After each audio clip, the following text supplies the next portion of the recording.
The trucks came up her lane without warning on a Tuesday morning in March, and before Iris Whitmore could even step off the porch, they started unloading. "We're dumping this here," the millman said, not quite to her, already backing the first truck toward her east field. "Bags are compromised. Can't sell them. Can't feed them to livestock. Your land's empty, so this works for us." Iris was 61 and had been a widow for 3 years, and she knew exactly what the tone in that man's voice meant.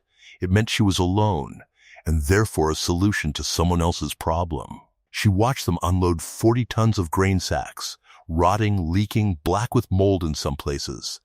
And she didn't stop them, because stopping them would have taken a voice she'd spent the last 3 years learning to keep quiet.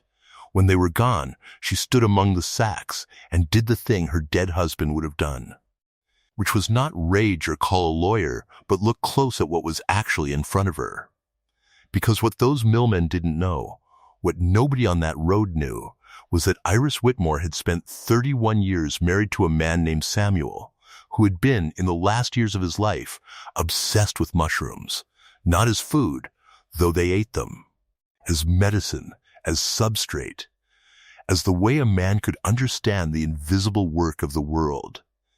And in the months before the cancer took him, Samuel had been teaching his wife to see what he saw in dead wood and decaying matter, that rot wasn't an end, it was a transformation. It was the place where life changed form and became something else. Samuel had left her, when he died, a single book, worn pencil-marked, annotated in his shaky late hand, about cultivating edible mushrooms on grain substrate. And Iris had kept that book the way you keep the last words of a dead man, unopened most days, but held, like a key she wasn't sure how to use. Now she was standing in a field of rotting grain, with a key in her hand and no reason not to try. She spent that spring learning.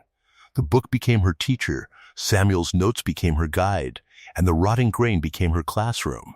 She built simple growing beds in the hay barn, layered the grain carefully, introduced the mushroom mycelium that the book told her how to source, and waited for the thing that Samuel had been sure of, that death could feed life, that rot could be redirected, that a widow with nothing to lose could grow something nobody expected from the thing she'd been handed as a problem. The doubter was the extension agent, a young woman named Maria, who came by in May after hearing rumors about what Iris was doing. "Mrs. Whitmore, I'm going to be straight with you," Maria said, looking at the barn full of growing beds. "This is an interesting hobby, but I'm concerned about the liability. If anyone eats these and gets sick," she didn't finish, but she didn't need to. The implication was clear. A widow alone with a failed experiment was one thing. A widow who'd poisoned people was another. "I'm growing them for myself," Iris said quietly, "and I'm not going to poison anyone." She showed Maria the book, Samuel's notes, the source of the mycelium, the careful documentation. "My husband was a scientist. He knew what he was teaching me." "A hobby isn't a science," Maria said, not unkindly. "No," Iris agreed, "but this is both." The setback came in June, and it came at the thing she'd let herself start to hope for. The first flush of mushrooms came up thick and white and perfect, and Iris harvested them with hands that shook. And she cleaned them careful and dried them the way the book said. And then the second flush came, and the third, and by early summer she had 50 pounds of dried mushrooms, cultivated from the rotting grain, from the thing that was meant to be thrown away on her land like she was nothing.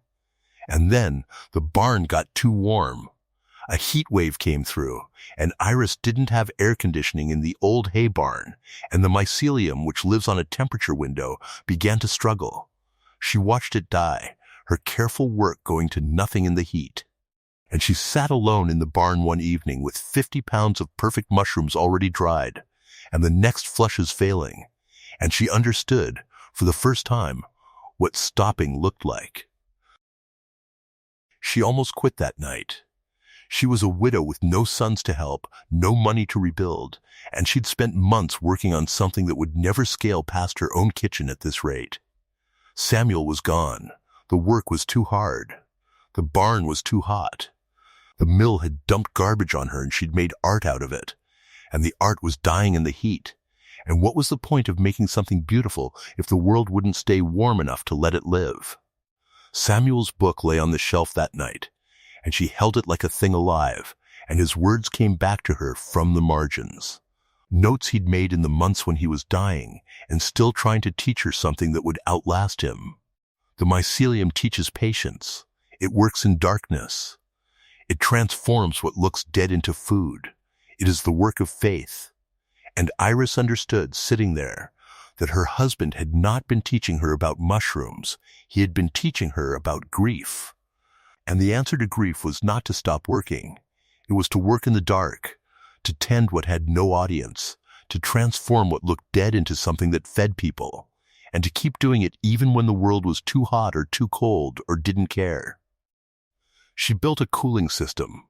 It wasn't fancy, a swamp cooler, some shade cloth, a fan she ran at night. It cost money she didn't have, so she sold the first 50 pounds of mushrooms to a restaurant in the nearest city, and the chef who tasted them understood immediately what she'd grown. Mushrooms that had a depth to them, because they'd grown from grain that had been discarded, from a woman who'd been discarded, from loss that had been transformed into something that fed other people. He ordered a standing supply. By the end of summer, there were 3 restaurants buying from her. By fall, there were 5. By the next spring, when the mill came back with another load of rotting grain, this time asking, not dumping, Iris had 8 acres in cultivation, 3 buildings adapted to growing, and a waiting list of farmers who wanted to learn what she'd figured out. Because the word had spread through 3 counties, the widow who turned garbage into mushrooms, the woman who'd made something live out of what was meant to die. The moment it clicked for everyone came at a farmer's market in late summer, when a journalist from a regional magazine came through and did a story on the woman selling the most expensive mushrooms at the cheapest stand. The story was about waste, about innovation, about grief transformed into work. But more than that, it was about what one person could do alone, with nothing but a dead man's book and the refusal to stop. The millman who dumped the first load read the article and came out to see her, hat in his hands. "I didn't know what I was doing to you," he said. "I just needed somewhere to put it." "I know," Iris said, "but I knew what to do with what you gave me. And I'm grateful you gave it to me instead of burning it." She let it sit. "You can keep bringing it. I'll keep turning it into something that feeds people, that works for both of us. The good spread the way it does." Within 2 years, Iris had formalized it into something bigger than a farm operation. The Samuel Whitmore Foundation for Food Transformation, a nonprofit that taught other people, other widows especially, how to turn waste into food, how to cultivate from garbage, how to make something live from the things the world threw away. The mill became a partner. The restaurants became supporters. And the 5 restaurants became 20. And the local market became a regional hub. And young farmers came to learn from Iris, and she taught them the things Samuel had been teaching her in his margins, that transformation is real, that patience is a practice, that the work in the dark matters even when nobody's watching. In the coda, Iris kept the book on the shelf by the growing beds where the light hit it, and Samuel's notes were worn now from being read by other hands, the hands of other farmers, other grieving people, other people who'd been handed a problem and decided to make it into a solution. And every spring, when the first mycelium showed on the new grain, Iris would stand in the growing barn and say the line her husband had written in the margins when he was dying and still trying to teach her something that would outlast him. The mycelium teaches patience. It works in the dark. It transforms what looks dead into food. It is the work of faith. And she'd understood, finally, that Samuel hadn't been teaching her to grow mushrooms. He'd been teaching her to grow, to take the thing that was meant to end her and to turn it into something that fed other people, that taught other people. That transformed the whole landscape she was standing in, from a place of waste into a place of deliberate cultivation. A mill had dumped 40 tons of rotting grain on a widow's land because they thought she was nothing, and she'd taken that nothing and made it into a foundation, into a movement, into the proof that what looks like garbage to one person is always a resource waiting for the hands that know how to use it. If you've ever been handed the thing the world meant to throw away and made it into something that fed others, tell us about it in the comments. We read them all. The moral grows as quiet as mycelium in the dark. The things that look dead are often just waiting for the right hands, the right knowledge, the right kind of patience to become food for others. And the people the world dismisses as finished often turn out to be exactly the ones ready to begin. Tell us where you're listening from tonight, and about the person who taught you that transformation was possible, even in the dark, even in the rot, that something could be made to live from what was meant to die. If this story reached you, share it with someone who's standing in a field of garbage and wondering what to do. And whatever waste you've been handed in your life, whatever problem the world left on your doorstep, may you have the patience to see it clearly, the knowledge to transform it, and the grace to teach others how to make something live from the very thing that was meant to break you.